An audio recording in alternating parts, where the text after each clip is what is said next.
This is Perp back with another video, and I just got done watching the first episode of HBO's new original series called The Idol. Now, there was some controversy about this with the director and what he originally wanted to do in this series, and made a lot of people kind of look at this series in a different light, in a way that kind of really swayed people away from checking out this series. And after watching this first episode, this is going to be a very interesting show to see play out as far as how people are going to receive this first episode and what direction that they want to go with for this entire series.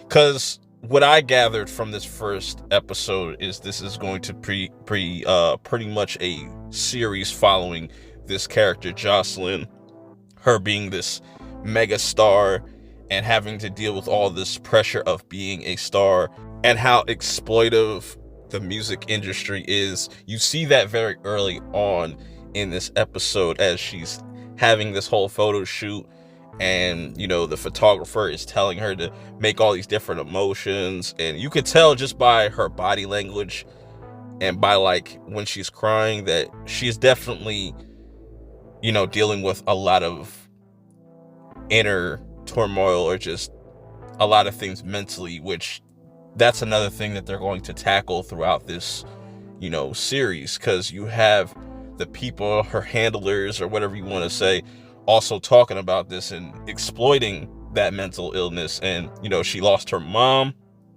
like a year ago, and it's very weird stuff. But this is what I've imagined the music industry really is like. They're just vultures. And now that there's this picture of Jocelyn having nut all over her face, she doesn't know this, so they're trying to figure out how to deal with this before even telling Jocelyn, knowing that she kind of feels like something's off already. And you have all these big wigs here, and you have this chick from the magazine that wants to do an interview. So you just see this environment, and just you see the exploitive nature of it, and it's really disgusting. It's really disgusting, and it's really weird. But her assistant, that's also her best friend, seems to be the only one that really has her best interest, to be honest. So when it's finally revealed that she sees that this is going off around social media and whatnot, she has an image to protect, well, her label is trying to protect. She is kind of stunned, and her face is like, damn, I can't believe this. But then she kind of shrugs it off, and then she ends up going to this club with one of her dancers, and this is where we get the introduction of The Weeknd's character, and he looks like a bootleg Pootie Tang, and I just don't understand why they had him look the way he looks. She even kind of makes fun of it, saying oh, you got a fucking rat tail in the back of your head. But something about him she is drawn to. She even likes to choke herself while she gets off. Very odd. But then we get to her interview, and that's pretty interesting, where she's kind of having this back and forth, and you kind of see glimpses of just how she really feels about her position and how she views pop stars, and thinks that pop stars have this superficial kind of image, and none of it's really real, and just a lot of people just lie to her just to make her feel better.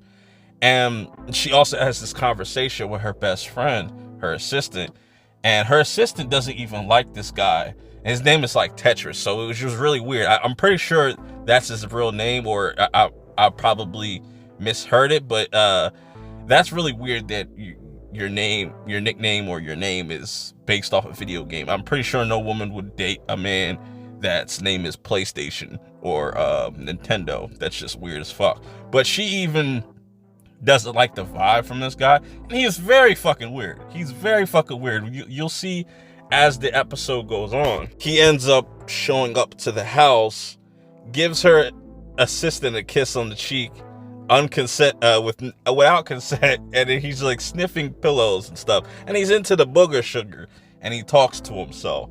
So, you know, these two are just vibing, Jocelyn and Tetris. They're just kind of vibing, just enjoying each other's company.